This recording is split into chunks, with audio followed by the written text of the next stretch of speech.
Let's talk to Mike Neville, retired Scotland Yard Detective Chief Inspector, because we've got a couple of things to talk about regarding the new vetting regulations which have come into force, which basically say, I think, that police officers who fail background checks will be automatically sacked, as opposed to what used to happen to them. Mike, very good morning to you, sir. I thought Good morning, Mike. I thought we might start, though, with the question about the arson attack on Keir Starmer's house. I know you've been listening to the show, but I've been asking the question why it is that we don't know much about the suspect at this particular moment in time. You know, given what happened in previous cases, like in Southport, in other situations where, you know, Christopher Hall, the KC who was investigating all of it, said, you know, the police should have been more forthcoming with information. We're not being told about the nationality of this 21-year-old suspect who's been arrested down in Sydenham in southeast London. But it's the terror police who are investigating, right, the Counter-terror branch of Scotland Yard. There's a possibility now that a hostile state may be linked to this, and obviously if that is the case, it's a far more serious problem than we at first thought. And what I was saying to Esther McVeigh, the MP, was, you know, MPs have been told to look out for anything suspicious. Well, surely if this is going to be ending up something which is connected to Iran or connected to some kind of, you know, asylum seeker group or a jihadi group or something coming back from ISIS, we need to know, don't we?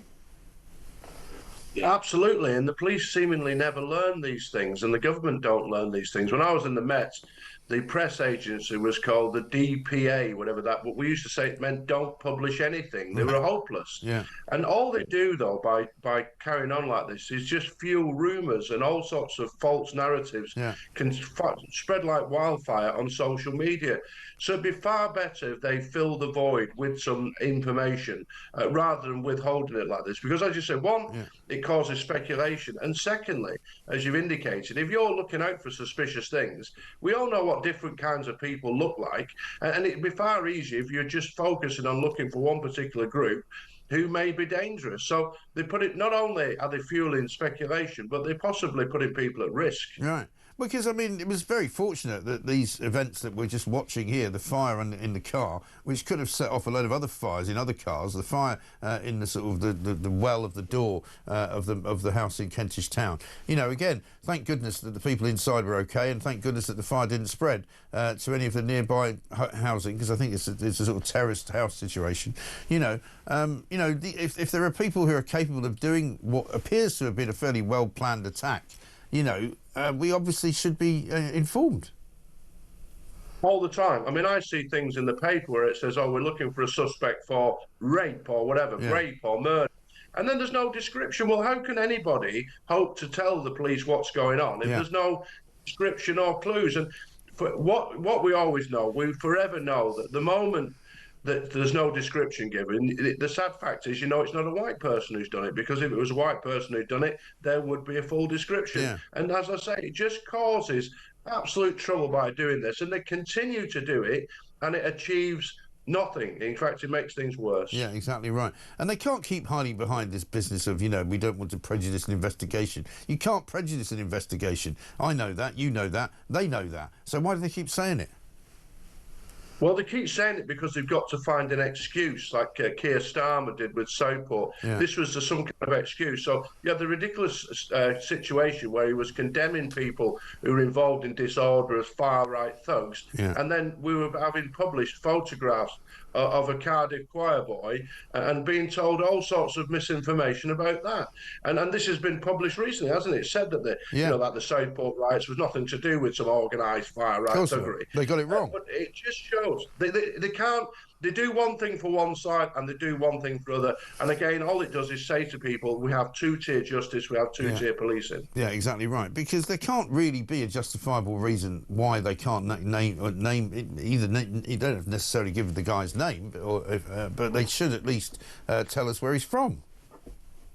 Tell us where he's from, and then people might have some information. They might have known some flights. They might have seen somebody arrive. They might have some information that they've seen of some people they know from that area, and they could really help the counter-terrorism officers to crack this case and find anybody else involved. But whilst the public are kept in the dark, they can't supply that vital information, which often leads to a good result for the police. Yeah, absolutely right. Let's talk about this background check story as well. Police officers who fail these background checks will be automatically sacked from next month to close what they're calling a glaring gap in the law. I mean, some people might say, well, I'm surprised this wasn't the case in the first place. Well, we look at it, and I know the officer concerned. He brought this about, really. That what the police have said now is what they used to do is they vetted you before you joined, so they could say, right, you fail vetting, you can't join the police. What the problem was is once you're in the police, if you fail vetting, then they couldn't get rid of you. Or what was held is that you were entitled to a fair trial. And what can happen is that you can be subject to numerous allegations of serious things, and then none of them are proved, but they can still dismiss you. Now, obviously, we want rid of bad police officers. You know, Sir Robert Mark said a good police force is one that catches more crooks than it employs.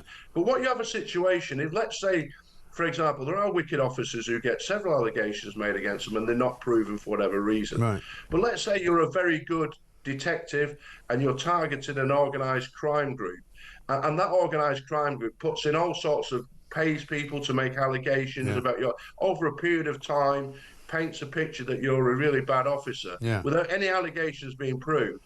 There has to be checks and balances to make sure that those allegations, that, you know, they're fully investigated, and this pattern of events, because we don't want to see in a fair and just society, you know, it's doing something when you're throwing people out when they haven't actually been convicted or found guilty of anything. So we have to be very, very sure that we're doing the right thing. Sure. It sounds to me, though, like common sense would prevail and would be the answer to this, wouldn't it? You know, so you don't have a blanket rule for everybody, so that you either get thrown out or you stay. You treat each case on its merits. Mike, when have you ever known the Public Sector act with common sense? No, we might discuss that on here, but I think common sense is safe for talkTV. It's not safe for the public sector. I know. And the other factor as well, the other factor I always think as well is how many of the MPs who voted this in would be booted out if they were subjected to the same vetting procedures. That's also worries me as well. Yeah, absolutely right. Good to talk to you. Mike Neville, thank you very much indeed. Retired Scotland Yard Detective Chief Inspector.